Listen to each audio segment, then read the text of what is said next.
Shooting on seamless paper seems simple, but it can be tricky. It's definitely one of the most common setups for you cinematographers out there that you end up shooting. If you ever thought, well, this is just paper, that's when it can go wrong.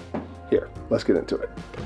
Seamless is used from everything from educational campaigns to tech ads, tabletop, to just backgrounds for testimonials.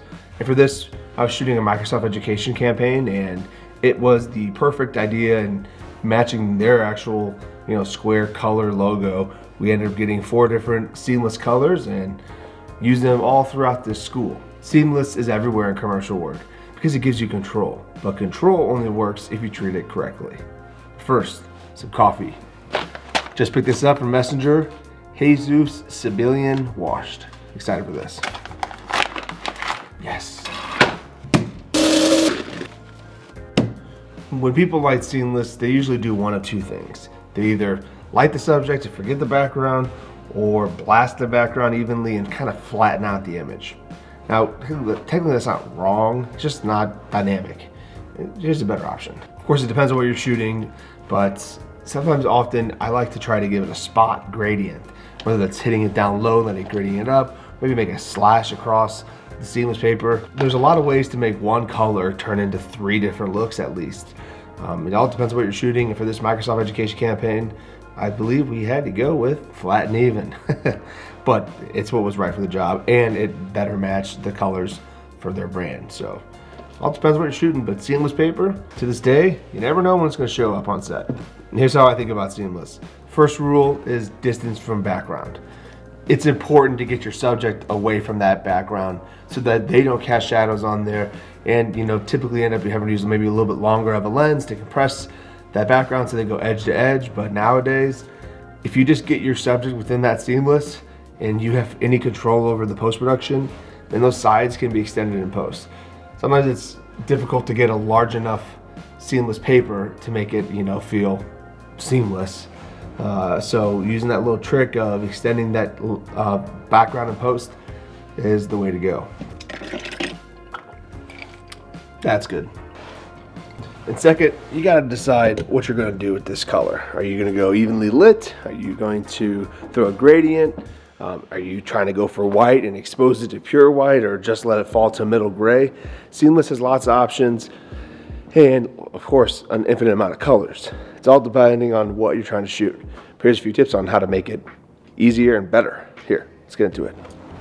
You gotta avoid being lazy when shooting seamless paper.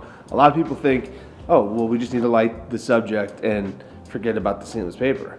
No, you need to think of it as lighting 2 different things. You've got your subject and you have the paper. And that's where the creative freedom comes in, whether you're making spotlight gradients going up or evenly lighting it.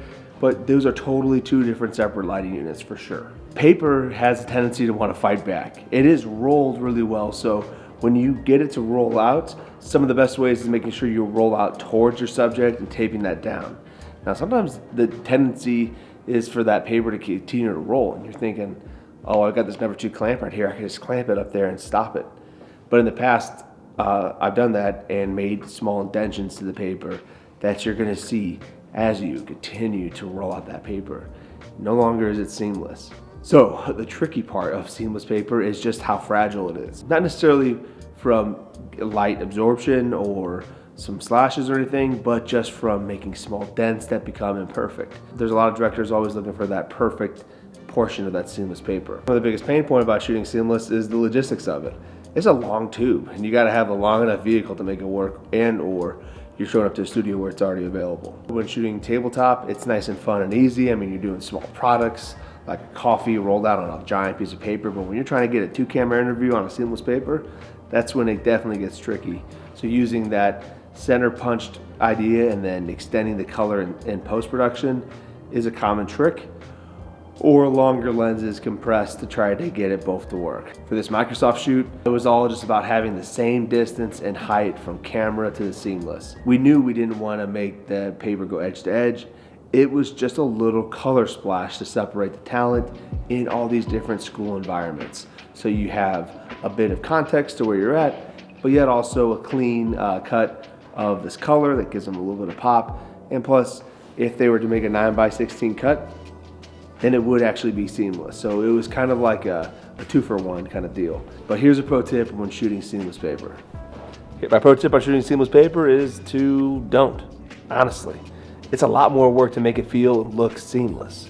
From it getting dirty, ripped, torn, bent, all the edges frailed up, anyone walking on it, the amount of work to make it either feel seamless or throw a slash on it, or honestly just lugging it around too set, it's kind of a pain. Seamless paper's been around for a long time, and therefore it still has its purpose, but my goal and my tip to you is do your best to shoot on real locations. I prefer them. I like motivated lighting, and anytime you bust out a seamless paper, everything feels fake and just corporate-y, unreal. And I prefer the natural look. Seamless paper is hard to avoid, but if you can, just don't. You're not putting on your reel. All right, back to it. But with that said, seamless paper has been around forever for a reason. It's reliable, it's repeatable, it's clean. In commercial work, reliability is key. And when a brand needs consistency across multiple setups with different talent, seamless paper wins. Just respect it. Watch for damages, keep that even sweep, tape it down, avoid tears, and separate that subject from the background. Treat it as two different lighting setups. You gotta light your talent and you gotta light your background. And don't forget to bring any sort of modifiers, because any sort of light spill to the seamless, well, then makes it less seamless. It's not just paper, it's a tool. And in cinematography, every tool has its purpose, and knowing its strengths and weaknesses is how you use it. If you want to see more of my work, you can check out stevenscgrass.com. Thanks for watching. Peace. One last reminder, just don't shoot seamless paper.